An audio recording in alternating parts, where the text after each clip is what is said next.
Hey, everybody. Welcome back to Five Boys in a Business, a podcast where we talk about the business, our family, and the many shenanigans involved. You can catch us most Mondays, sometime late morning, and on any of the channels that you consume podcasts. So we are here for another Monday after Easter. Yes. Super excited for another week because it's now spring. Thank God. I am Emily King. I'm Richie King. And Harrison's back there behind the ones and twos, and we are here. We are here. So, Mr. King, do you have anything that you want to talk about that's happened this morning? How's your morning been? Fabulous. That's Good all you morning got to say. so far. No, let's say I hope everybody out there had a nice Easter. Yes. We had a very good one, and the kids seemed to enjoy it. And we went to church as a family, probably for the first time since I can remember. Yes. Well, Right? not since you can remember. Well, no, I mean like within recent we were memory. just there like 2 weeks ago. And we No. walked out because I was fed up with the masks and everything else. Okay, the first time that I So- can, in recent memory, that we all went together. You mean because Holden goes by himself? Yes. Okay. Yes. Yes, Hence, I get as a your point. family. Okay, get it as a Okay. family. I was just saying. So Yeah. anyway, so we went to church and it was good. It was good. I mean, it was pretty normal except for no one wished each other signs of peace, Except outside for of your that we did family. anyway. Right. I was laughing because the masses, and we thought it was going to be really busy. Which And it wasn't. Okay, kudos to Seton because they were saying, hey, listen, we're not going to take reservations. Thank you very much. And, which was, I'm glad they didn't do. And we are going to be close together. That's And how- just going and to how happen. So we cannot promise you that we will be socially distanced. I was like, good for you. How Thank exactly you. would that work? Do you walk up to the door at like OLG and you go, I don't know. King party of 6, please. Oh, right this way, sir. We don't have your reservation. You need to go home. No, when we were there 2 weeks ago, we were all sitting there and I was like, this is too depressing. I'm We like, had we're robes leaving. and we're all sitting in masks. And she goes, if I had half a mind, I'd leave. I was like, let's just go. Let's get out of here. She goes, we can't just get up and leave. I was like, why not? She goes, there's priests there. I was like, whatever. Let's blast. And so we did. And I was like, it's too depressing. It's way too depressing. At least on Easter, people were singing, even though I think you're not supposed to. And yeah, whatever. So It's it was still good. kind of depressing, but I mean, yeah, I just, the whole thing, it just makes me, I'm like, God, we're doomed. Well, yeah. So it was good. So we had friends behind us and friends in front of us, and so Yeah, it that was was cool. kind of nice. Yeah, it was cool to see everybody and Yeah. see the kids. It's interesting when you haven't seen families for a while and see their kids and how much they've grown. Oh my gosh, they And- changed so dramatically. Yeah, Yeah. I mean, they're men, basically. And it was such a great day for Easter. Oh, it's beautiful, yeah. I was telling you that I don't think it's been that warm for a while. I mean, on Easter. There was one spot during the mass where the priest was standing up at the altar and not saying anything. It was toward the end. And I was like, wouldn't it be hysterical if somebody goes, let's wrap it up, buddy? Oh gosh. Yeah, so- but no, it was good. Yeah, it was fun. It was. Then we came back and I'd gotten ham actually from Heavenly Ham. You had texted me Saturday and said, "Hey, go by if you're going over near there. Run in." And so I called and I was like, "Hey, do you guys have any hams?" I'm expecting like Christmas out the door nonsense. And she goes, "Yeah, as of right now we have everything." So I ran in there real quick and I got didn't my want to stuff. cook yesterday. Yeah, and we didn't really. We had some of their pre-made stuff, so it was good. And so yeah, I mean they never disappoint. Their hams are always fantastic. They are. And their sides are unusually good. Yeah, I love For their frozen potatoes. sides, they're good. They've actually got some really good potatoes. And they've got other things too, like that I've never bought, like the sweet potato casserole. They've got, I thought the broccoli that we bought from there was Yep. really good. The garlic, it was really fantastic. Yeah, because they're frozen, which is nice. You can kind Yeah. of use them whenever. Yeah. So it's anyway, hats off to Heavenly Ham. And Is it honey baked ham or is it heavenly ham? I don't know, it's one of the two. It's really good brown sugar encrusted ham. There you I have go. a feeling it's not heavenly ham. I think it's honey baked ham. only because it sounds ridiculous, but It is Heavenly Ham. There's There a Heavenly is- Ham. There is such a store called Heavenly Ham. Look it up. I think I'm right. I do believe. I think I'm right. Heavenly Ham, And Greyhound Pass, Carmel. It's not. Indiana. It's honey baked ham. first thing that pops up is honey baked ham. Well, there you Carmel go. specialty grocery. There you go. Oh gosh, that's Well, I funny. just know it's a ham joint, and we've got It's a ham joint. So And then we of course did Easter eggs. Now Calvin's the youngest of everybody, so he's starting. Yeah, he's the only to, one that cares at this point. Yeah, and he's starting to get it. That we were in the mall on Saturday, right? And he saw the Easter bunny, and he was like, No, okay, well, let's set this up. That was hilarious. The way that was. What's hysterical is that they've got, okay, so I should have taken a picture of the that. socially distanced, right? So they've got the Easter bunny sitting there, but then the kid's sitting about 6 feet in front of them, and then so the Easter bunny's in the background, you know. Right, and But the Easter bunny's sitting like but this. like just sitting there, total like stone Toast. still. I was like, that's not a real dude, is it? They decided to skimp on the bunny this year. They've got a mannequin sitting back there, just Right. sits there, does nothing. All right, that was So, pretty funny. So yeah, it was cool. And Calvin, we took him shopping, or we went shopping, and he happened to be with us, and it was hysterical because we took him to the food court, and he couldn't decide what he wanted. He didn't want it. It's spicy. I'm like, it's. We got orange chicken.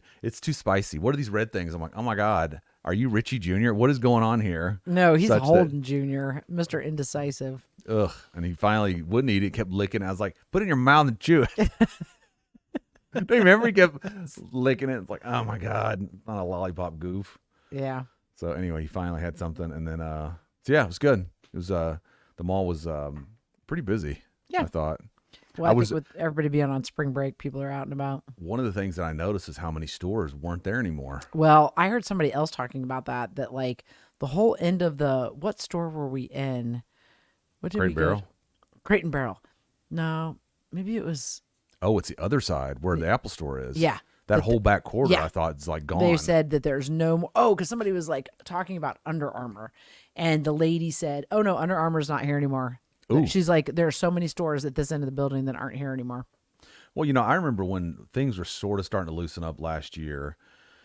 They just, I don't know, they just lifted something in Indianapolis, and the fashion mall is technically in Indianapolis. And I walked into Crate and Barrel, and they had all these protocols and all this stuff. And I remember walking around going, you guys have way too much square footage for these restrictions. You know how much product you have to move to justify that expense, which I'm sure some of these other stores, the models worked until they didn't. Yeah. And all of a sudden they're like, and although I do think that they took this as an opportunity to cut some of the fat, say these stores aren't, they were marginal anyway. Well, now they're and with all their online sales, they're probably like, oh, people are willing to just buy it all online if they don't have availability to it, which is like what happened in COVID. You didn't have availability to go into Under Armour, then they still bought stuff. And to your point, weren't you talking about this with somewhere? It was the restrictions with a restaurant, and they said, why don't you open back up or something to the capacity something. And the guy was like, I've got enough online ordering or, takeout to keep us busy. Right. And I can't hire people because I don't know what the restrictions are going to change to or whatever. So I'm going to hire them, lay them off, all that stuff. So I'm just going to stay where I'm at 25% capacity. Yeah. So. Well, I thought it was interesting too when you walk through the mall because there's different companies within the mall. Right. And how each company might do something different. So like Louis Vuitton, which I've never been in, had people, you're not allowed to go in. You have to be escorted in. So there's this line outside Louis Vuitton. Then you have somebody like Vineyard Vines are like, everybody's just going in. Nobody cares. Then you have somebody like Crate and Barrel, who the ladies out there policing, making sure that you don't go in. No, unless does your face covering cover something. your entire face? I'm like, the whole thing because I can't see. I need these two things right here. And then you have somebody like, where was another one that was different? Oh, the place that I go like to buy soap. They're like there, but they're a little less rigid. Well, they were letting people in. Right. And so, it's very interesting because each company has their own kind of policy. Oh, and I go to REI yesterday. Yes. Emily stayed there and I took the kids home and I ran out to REI to pick up some sleeping bag, storage bags. And, because we have a problem in our basement. But anyway, we wanted all those things off the floor. And I'll go up there and I'm walking in and there's two dudes standing at the front and they've got an iPad. He goes, I'm going to let one person in still. And I go, I'm it, buddy. I'm the one person. Well, party of one here, fella. So it was so funny when you said that. You looked at me and I was like, you talking to me? Because I'm going in. What? You're like, there is only one me, right? There's only one of me. Well, there was some people like several steps behind me. And he goes, we got to wait a minute, let people in. I was like, oh my God, there was nobody in there. And I bought you shoes a while back. I was in there and they make you stand in a red square. And then they basically throw the shoes at you. It's so stupid. Oh, and I wasn't even conscious. I had a mask on, but it like kind of hit the middle of my nose. He goes, you bring your mask up just a little bit. I was like, hold on. No, you know what? I wonder if anybody's done ever any YouTube. It's probably too soon still to do it. Like any YouTube, like funny stuff, Well, like freaking where, call the cops on you. right? The lady Where in you know Texas, you're like doing who's something. basically, I get it. She's a senior citizen. She's never gonna have to work ever again. That lawsuit's gonna be settled real quick. Which one? The lady in like not Galveston, it was Houston or something. She goes into a chase. Or Oh, a bank yeah. one, and they Oh, basically arrest her aggressively because Oh, she doesn't yeah. have a mask on. Yeah, yeah. She was an older lady. Yeah. So yeah, it's hysterical.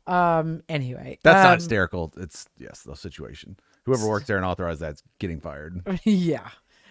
So, how was your morning with Calvin? Was that good? Yeah, it's good. Well, I mean, let me back up. Our morning started. My morning started really, really early. Yeah, real early. So That's not my fault. is it? Definitely not my fault. I was asleep. Listen, Amber and I decided we were Until going to I Peloton. heard alarm go off, and she goes, "I have to Peloton." I was like, "It's 6 a.m. Are you sure?" Yes, Amber and I were doing it the first thing this morning. And there's so we no didn't way have to to do sleep. it tonight. She had her staff meeting tonight, and I was gonna Okay, get real stuff. quick pro tip for anybody out there where the Peloton is in your bedroom. You can't sleep through a Peloton session. If anything, if nothing else, the shoes going in and out of the pedals would wake the dead. Did Leanne Hainsby inspire you? Because Yeah. we were in the ride. It was actually a dance ride. It was a whatever dance ride, and so we were 90s dance ride. So it had all kinds of dance. I had the music pillow in it. over my head. I still could hear Leanne Hainsby, and I was like, I'm burning up, smothering to death under this pillow. I can still hear it, and I'm awake. It's 6:20. Oh gosh, yeah, so it was anyway. good. We got our workout done. There you go. There, high five to Amber. We go downstairs, and you looked at me. You go, "You look really tired." I was like, "You think?" But it's 6 a.m. Oh gosh. So anyway, yeah. So I have a funny Calvin story to tell you, and it's kind of in relation to this past week. And I want to say that this stuff is completely unsolicited that he comes to me with. And so the other day, he comes to us and he informs us about a possible way to change your grades. And I was like, Oh yeah, you told us chip that. off the old block. Yes. All right, okay. So he comes to me last week and he goes, "Dad, you get an F." Oh yes, you told me this. No. It's Not different. this one. This is a different one. That was a D. Oh, that was a D. That's right. And I thought to myself, I said, you know what? What's most impressive about this is this. You get yelled at for D's, you get grounded for F's. So if you're going to take a risk, try and change the F. Trust me on that one. Okay. So he comes to us and he goes, "Okay, Dad, if you have an F, right, you can change this to," I'm going to get on camera. "You can change this to an A by doing that." And I go, "You know what? That's at least a little bit more persuasive than the D Avenger symbol / A plus. Yeah. This is at least closer That's closer to what you could do. Yes. It's like that might be if whoever's signing your report card has terrible eyesight and just so anyway. So hats off to him for ingenuity and the fact that his mind is working to be able to change grades. Good. Change grades. Yeah, that's great.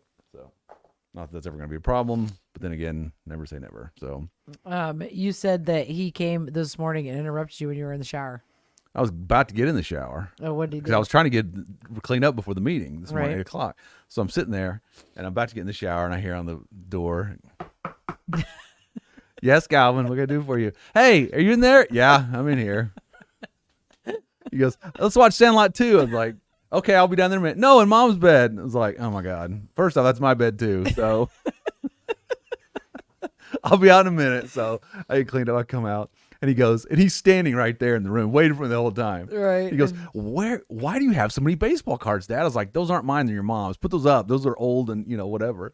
And I look over and he's got the foam roller out on the floor, the yoga mats on the floor. He's pulled the blinds like all the way up. So thank God I came out dressed because otherwise the neighbors would get a shock. So I was like, "Calvin," and he didn't know it, but our blinds are messed up. So Oh yeah, they get stuck at the top. so I'm You up there gotta- balancing on the Peloton with my headlamp on.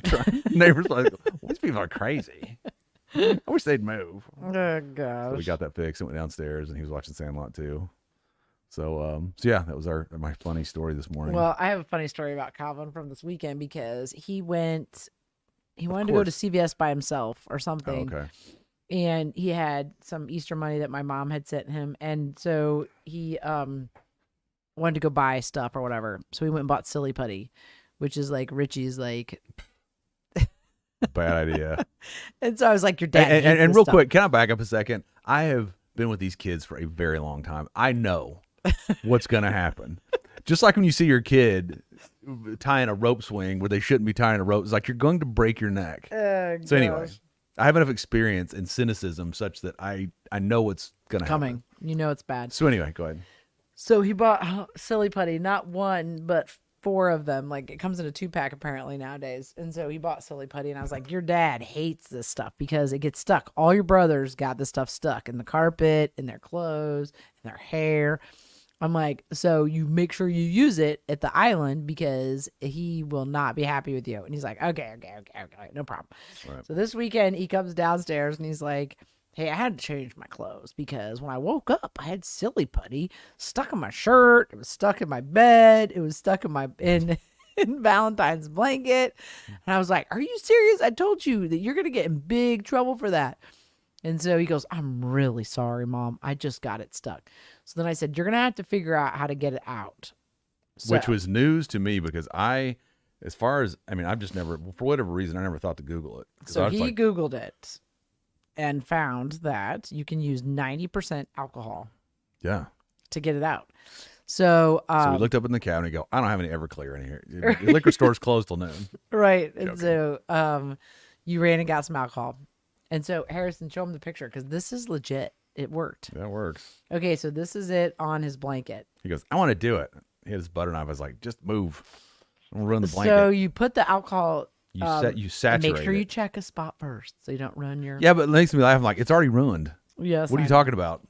So you put the alcohol, you saturate that spot with the alcohol, and then you take a Knife, and it basically knife dissolves it. and you let it soak for just a second or two, and then you just scrape it off, and it just came off. Use a really sharp knife, which is what I did with that one. Did I show you the picture, Harrison, afterwards of when it was all off? Look at that. It's off. Just like that. I wish the hell I'd have known that because they got that smart putty stuck in the carpet in the basement. I had to cut it out. And it was a pain. So that is a quilt, and I did not want that ruined, and so It wasn't just there. It's on your jacket. It's freaking everywhere. It worked. Oh, there's Richie working at it. Richie has to do these tasks because he's way more patient than I am. And so you just pour it on there, and then you just... It's perfect. I felt like a sculptor down there, just turning the stool. And yeah, he's just working away, and you just scrape it right off. Yep. Me, I would have scraped it off, but also cut the fabric at the same time. Or cut yourself. Here's Calvin working on his because he got it on his pajamas. I was like, what the hell did you do? Would you like stick it in your pants or something before you went to sleep? Oh, God. How did it get that bad? And so I Must had be to because of stretch body those heat or out for something. him. I had to stretch those out for him because he That's something else. couldn't do it without it being taught. Right. So Yeah, that's cool. I'm glad that we know that now. That not that we have a epidemic of silly putty getting everywhere, but I thought that was a useful thing for everyone else to know.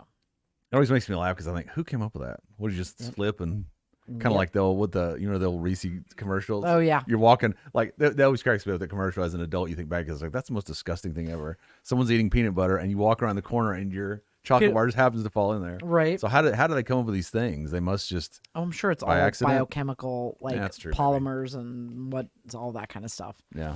Because they had when I walked into the drugstore, I was like, they cannot be out of alcohol because we've had some shortages and items you can't get a hold of around here, and all the Like a 70% screw was for gone. a jet ski. What's that? Yeah, it's stuck in wherever it is. Uzbekistan. It can't make it. I was like, it's a bolt. What do you have to check for customs? It's in California now, so I have hope. Yeah, it's in California now. My hope just went down by a factor of 10 Yeah, because maybe you so. can't make any other bolt. I mean, that's what makes me laugh about the whole story. Listen, I just think it's probably true. Maybe, probably not. Is it So- the bolt that keeps the oil from coming out of the engine? That's the question that I've got. I don't know. It's a certain kind of bolt. When I asked about it, it's a certain kind of bolt that tightens down that as you screw in, it tightens or expands. I don't know. It does something. So And backstory, you can only buy it at this one particular location, which is the Yamaha dealer, I'm sure, or manufacturer in Japan or wherever it is. And it got shipped and it's stuck in California. So backstory, our jet ski, which is an older jet ski, I think it's a 2000, 2001, had some electrical problems this past year. So we took it in, they had it fixed, bring it back. It runs for like 10 minutes, then oil light comes on. I was like, what is it? I open it up and oil everywhere. Clearly it's leaking. We put oil in and it just come right back out. Right. So we take it back over there. I was like, guys, I don't know what you did to fix it, but you didn't really fix it. not working. So they kept it, and they've had it for almost a year. And yeah, so that's the bolt. We called about it recently. They're like, listen, either I need my money back or I need a jet ski or something. I need something. Yeah. Because yeah. Or better yet, I need the bolt put into wherever it came from. Right. It's very convenient. I think an excuse, there's a bolt. All I know is that's not the problem why I took it in. I'm like, what'd you do with the bolt? Because you probably lost it. It's like, did they not ship with a bolt? Oh, gosh. So anyway, that's what she is referring to when she talks about bolt being stuck somewhere. So yeah, that's it. Let's go back to Easter because it was so nice outside. You guys spent a lot of time outside yesterday, or we all did. Yeah, it was nice. So you guys, and you wonder where our children get all of their harebrained ideas. This is Richie on. Okay, it's not a harebrained idea. It was fun. It was fun, except for when you were doing it around the neighborhood. And it's fun. Going through. It wasn't me. You were pulling him on the bike, and he was flinging himself across the street. No, that's the first time he flung himself. He whipped himself. Okay, well, let's show the video. So what happened was, let me back up. Johnny said, Dad, will you pull me on the skateboard? Can Trevor pull me on the golf cart on the skateboard? I was like, definitely not. I'm one complaint away from having to sell it. So one or two complaints away from some resolution being passed by the HOA that we're banned or whatever. So anyway, I said, no, definitely can't do that. Because I caught them doing that a few weekends ago. Right. And which is all great fun, but anyway. So I said, no, I'll pull you on the bike. I go, okay. So we get a rope out, and I'm pulling him on the bike. He's having fun and all that nonsense. Calvin says, can I do it? I was like, yeah. He said, I'm going to sit down. I was like, okay, great. So I'm pulling him around the neighborhood. I'm sure the neighbors are like, God, the kings, I tell you. No, and she goes, do you have a helmet on? I was like, no helmet, no gloves, no nothing. Just whatever. We were going that fast until we come off that one hill, and he blows through a stop sign. And I'm going, oh, my God. Yes. So we come back around. I was pulling him back home. I was going on the short block, kind of this place in our neighborhood. And he comes like water skiing. I mean, when you go around a turn, you swing out. Right. And he swung out, and I saw him with my sister and brother-in-law, Courtney and Zach, come around the corner with their kids, and he was swinging out. And they were laughing at us because they're like, who is that? And then they saw it was us. All right. So we did that, and he liked it. So Calvin really liked it. And so later on that night, he said, can you put me on the skateboard? And it was a long day, and I was like, no, I don't want to do that. He said, well, I said, how about I pull you back here? He goes, okay. So I was whipping him in the yard, starting at the gate, and he was riding it into the yard. Into the yard. Yeah. So right here, you can see it. And he was riding it because he didn't weigh anything down in the yard. He goes, let me do it to you. I was like, okay. He does it to me. I swear I thought I broke my thumbs. Because I was holding onto the board, and of course I weigh, way more than Galvin does. So when it hit that grass, it stopped dead. Oh, and I had my hands on the board and just jerked it forward. I was like, oh God, I'm going to break my thumbs. So anyway. Well, that other video that Harrison you just had up there, Calvin will steal my phone occasionally from time to time, and I just have these random videos on my TikTok? phone. I don't know if it's for TikTok or I don't have TikTok on my phone. So here's the latest random video. I don't know if Where he's is trying he? to blink. He's in the dining room, it looks like. Oh. But he's like, I'm going to blink. I'm going to watch myself blink. What am I doing? He's a character. Oh, Man. gosh. So, yeah. Anyway. So last night we're playing ball, and it was getting dark, and Johnny and his buddy were shooting baskets, and it was like at 7 feet or something stupid, so they were able to slam it or whatever. So Calvin's out there, and he goes, I want to play, and he said, defense me. I was like, that's not what you say, but anyway. Right. So I was like, buddy, you got to dribble. This ain't football. You got to, take it. And so we had fun out there doing that, and I actually raised the goal up. I go, you guys, you have to actually play. You can't just, So once we raised it up, he actually got a couple baskets at the end. Yeah. It did really well. So it was cool. But Johnny gets so aggressive when he's playing. Whew, I was like, you're fouling. You'd be fouled out by now, buddy. They're just playing backyard basketball. So, yeah, it was fun. Well, great Harrison, weekend. And the NCAA game, is that tonight? I think it is. The final? I didn't see the second game. Gonzaga, was it UCLA Gonzaga? Gonzaga won? Yeah. I That's have cool. not. I didn't see that. I only saw the first, 5 minutes of it. Holden said it was a really good game. It's a last second shot kind of thing. Yeah. Thank Would God. you like to talk about this picture before you move on to another topic? Which What picture is is it? that? Oh, that's just Galvin at Easter. I don't know what he What is he doing? Oh, the thing? He just had his Easter basket. He's like, hey, look at this. I'm going to put this on. It's like something out of a horror down. movie. Yeah, exactly. Like you step out of the shadows with an upside down bunny bag on your head. Yeah, he just, oh, yeah, he wanted to. God. He was talking about something. I can't remember what he was doing, but when I was shooting that video, He's got his Vineyard Vine shirt on. he was like, tape me doing something, something, something. I don't remember what he said. So yeah, Easter was good. A success. Yeah, I'll take it. And yeah, we're headed out of town this coming week. So Yep, we are taking off. we to go to will the not beach. be at Five Boys in a Business No, next week. we'll Pick up the next week after that, which would be the 19th. we'll bring some pictures back from the beach, and it's hysterical because Emily and I are polar opposites in terms of sun tolerance. She does great, me not so much. So I'll be out there basically fully clothed on the beach with a sun hat and everything. Yep. Me too. Yeah, a lot of the boys are that way. Not like me. They're Not not. Trevor. Thanks, Dad. Not like me. Trevor and Calvin are not, but you guys. I grew up in an era where sunscreen was probably available. My mother, for whatever reason, didn't put it on as much as she probably should have, and I went through some horrific sunburns. So when we first had kids, Harrison, I remember putting all this stuff on. It was like he cannot get burned. Yeah. And you going, he's going to be fine. It's Indiana sun. I was like, I don't care.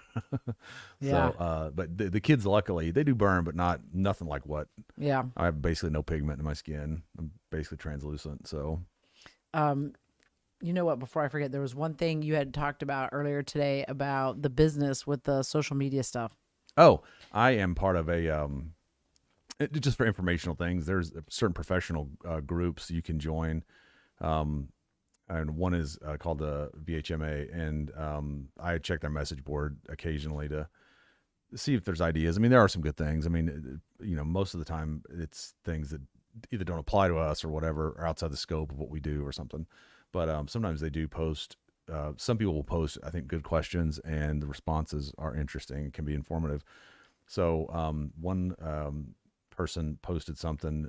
This must have been the past day or so about social media, and asking about what have other clinics done from a social media perspective to promote their business, engagement, things like that. What's worked, what doesn't. And as I read that, I remember thinking, social media use from brand building, advertising, marketing standpoint it's very much a process. It's like training for a marathon. It's not actually running the race. I mean, it's that process of building up and creating that engagement. And we do things like you can target people, you can micro target, which I think is really Well, I think that's effective. applicable to really any business, probably Yeah. not just veterinary medicine, but No, but I think what struck me was that I think a lot of people think that this tool is something you just press a button, you get an immediate result. And I was like, that's not the way that it I works. think that's what a lot of people think. I was like, well, what are you doing? I was like, well, you're not running a sale. I mean, it's, Right. You're trying to, and I think that's where, I know Harrison doesn't like this guy, but Gary Vaynerchuk really draws a nice distinction between brand build and marketing. Because when people are trying to brand build, you're trying to create awareness of who you are, what you do, so that when a need arises, you're like, oh yeah, you already have that familiarity with the brand. Right. Versus like somebody says, oh, I use All-Star. You go, oh, I know that. I see their posts. I don't use them yet, but okay, cool. I know you already have that familiarity. Right. And I think that's where people lose sight of the real value, I think, of social media, is that it allows you an in with people in a very kind of soft, passive way. Like if I see posts, sponsored posts all the time, I kind of already know sort of what they're about. Right. And if the content's engaging and it's interesting, then you'll continue to watch it and look forward to it. I think that's probably, if I had to knock a lot of in this industry, a lot of people's advertising efforts, it just all sounds the same. Right. Every video promotes XYZ, check this box. It's like, that's not distinctive. I mean, I don't remember who this is. I don't remember who this clinic, I have no idea what this is. Right. And I think that's where they could really benefit by telling their story. I remember I read something recently where somebody talked about that, and they said the most effective marketing is telling your story such that it's memorable, because people will buy into a story much more than they will just price, Right. So anyway, that's something I think that, and I didn't share anything. So most of the time I was like, I don't put anything down because you can write a book on this stuff. But I do think that's something that people could do. Well, I think people are often looking for the easy, A quick fix. yeah. It's not. Like, oh, what did you do? Which button did you push here? What Right. thing did you, thing did you open on your social, like all the behind the scenes things. And that's not really how it works. Yeah, I mean, I think that if you are a mass market, if you're a global brand, then you can do things like that. You could go and create awareness at a much larger scale. If you're a local business, it's just, Right. it's just different. I mean, let's see, what else was I going to say? I think, though, the part of the problem I think people have is that they think about it's almost like one pillar. They focus on the one pillar instead of focusing on this other stuff. It's like, once you get people's attention and you get them to convert, or at least there's some catalyst that gets them to make the phone call, to make that initial client touch, then things kick into overdrive. You got to deliver. Well, that's what I was going to say. Then you have to deliver, I mean, for because sure. because I mean, it's all for naught if you kill it on the marketing, advertising / kind of identifying your audience, all that stuff, but then the product stinks. The product or the delivery of the product or service stinks. I was telling Harrison, I try and draw on consumer experiences myself and think, wow, this was done very well, or this is not done well. And I had an experience this morning where, bit of a backstory, we're looking at redoing some flooring in our house. And I bought some wood from a place where I bought it before, but I don't like the finish. It's pre-finished. It's more of a matte. So I was looking for more of a flat finish, or, smooth finish on the flooring. So call a local flooring store, local in Westfield, and it's like, hey, I'm looking for this.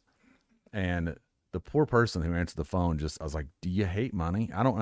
You'd be better off going to the Castleton store and just looking at it. And I said, well, what's your confidence level? Legit. I said, what's your confidence level that they'll have what I'm looking for? I don't know. You have to go see what they have. I was like, you work there. You know what I want. Why don't you call them and then call me back? How about that?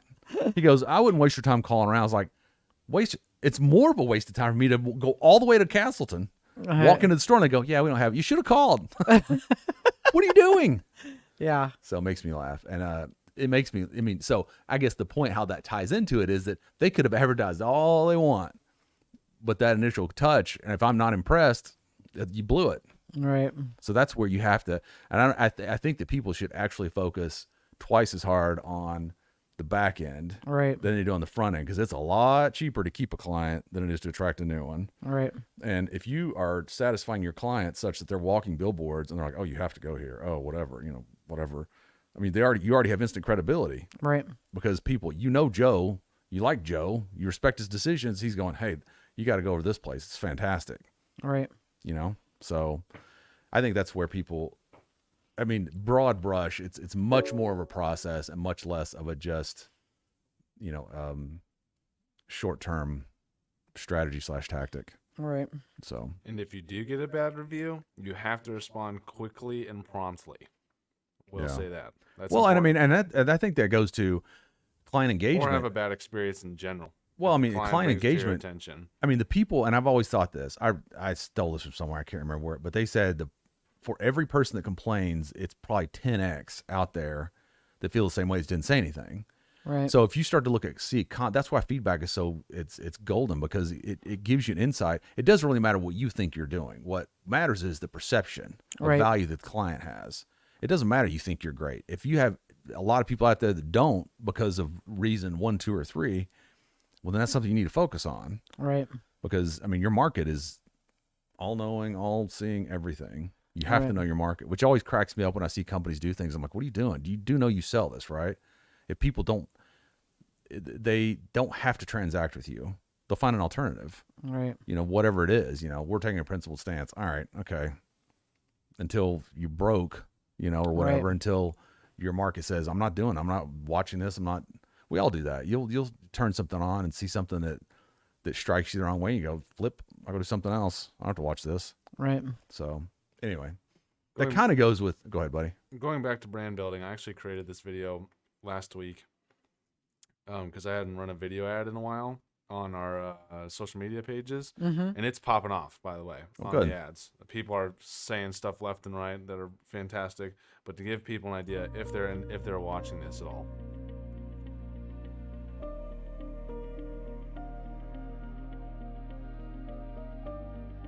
It's a good ad.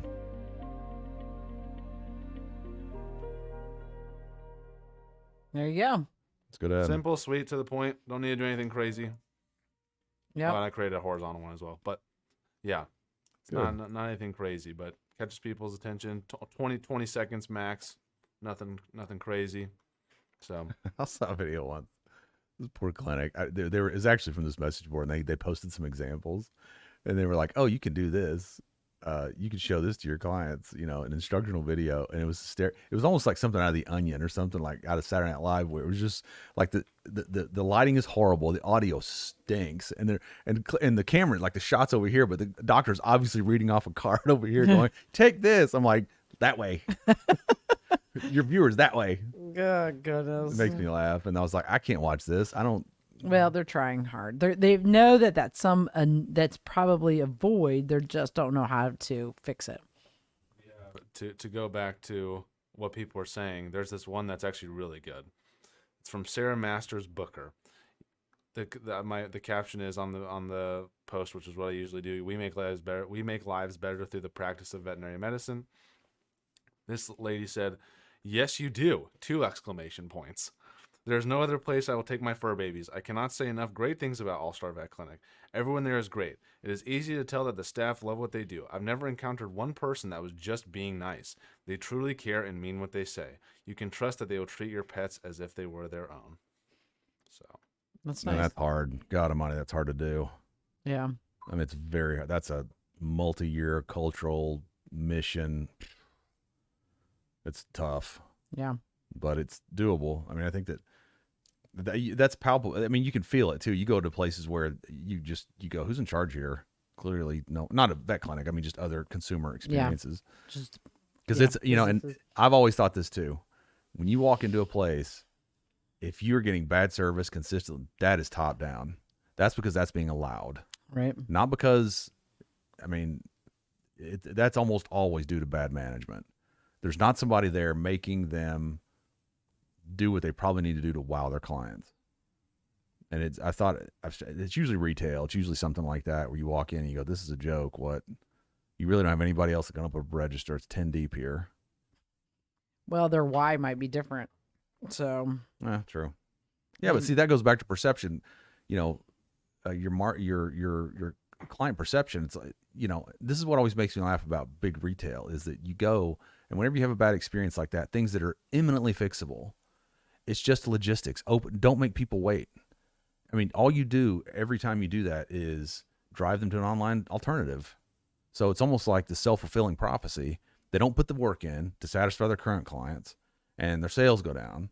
So they continue not to work for it, and then eventually they're gone. right. I was in Barnes & Noble this past weekend, and I haven't been in there since all this started a year ago.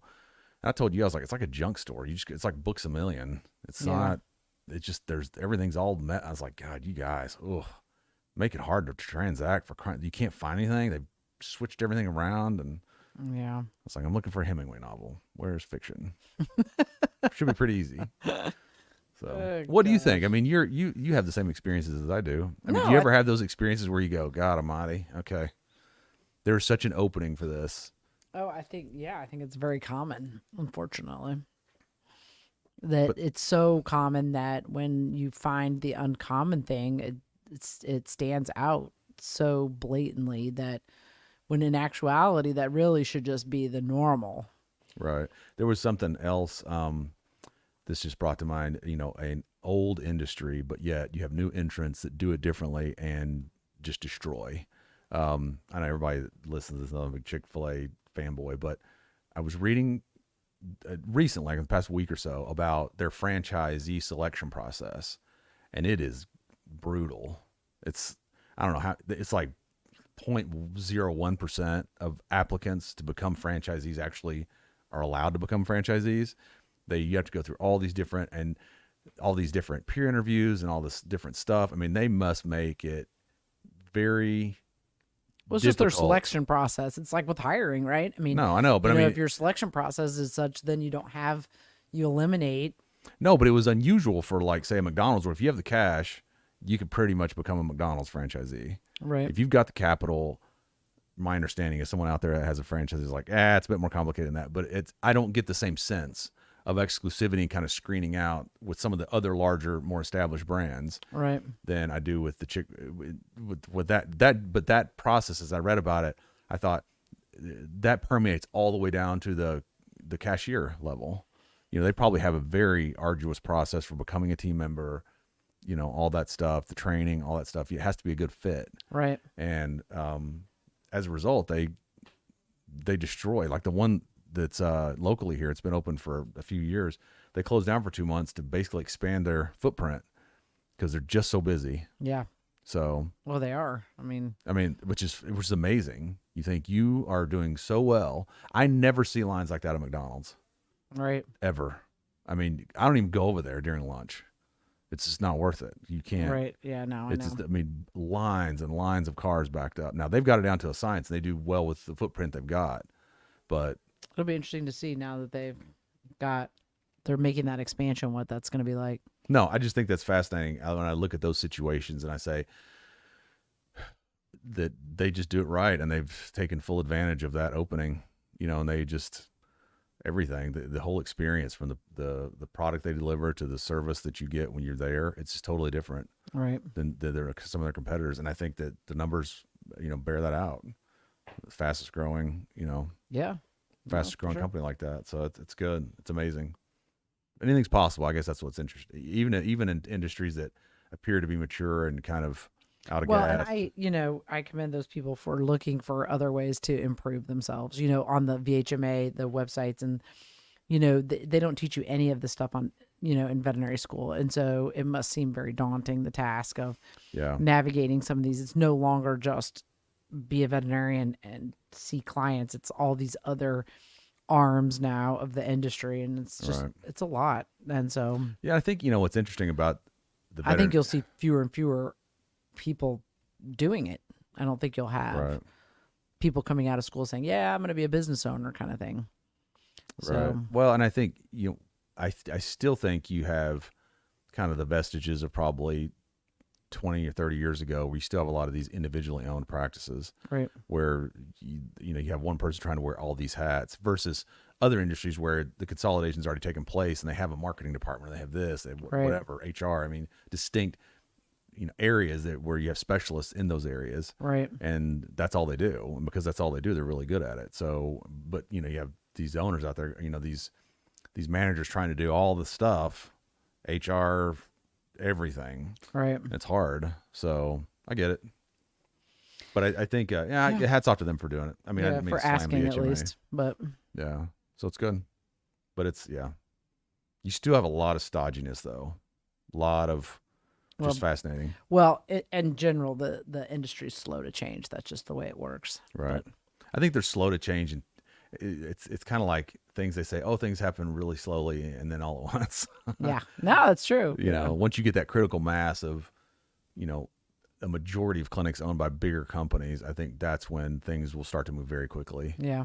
I remember when I was in college, somewhat of an example, but Bill Clinton years ago signed the interstate banking bill. And years ago, you could only operate banks within state lines. It's like, so I had First Bank of, here can only operate here and here and here in these states. And what that allowed people to do was to bank across state lines. So you had all this mass consolidation of banks. And it was fascinating to see that take place. And to the point now where you only have a few players, Yeah. a handful of players out there that do it.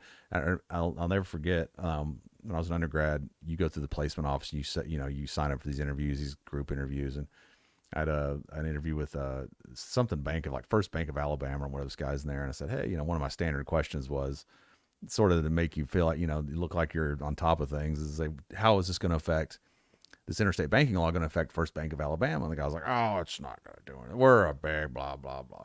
And like a year later, I read an article. I was like, First Bank of Alabama acquired by Bank One. So, but it was an issue for interviewees because you would have these companies come in and they would, just like you do.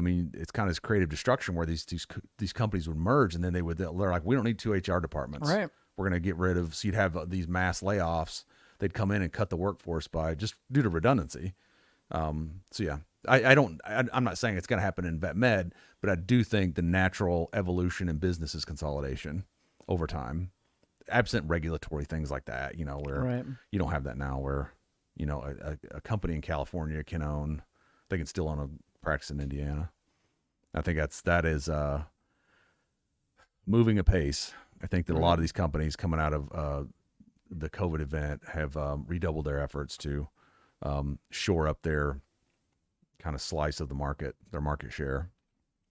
So, yeah. There's that. Yeah. What they call it, the silver tsunami.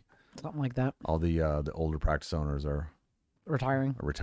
and which is, I think, overall, I know a lot of people don't feel this way about vet med. I do think it's a long-term positive, because I think what are you laughing at? I'm laughing. A comment that we talked about over the Oh weekend. my God. Here we go. I was talking and Mom goes, you just keep going and going. No, because we were sitting talking about something, and I said, I interrupted Harrison, mind you, I interrupted just like he had started one sentence, and I said something, and he's like, he looked at me like, you interrupted, and I was like, because you keep going on.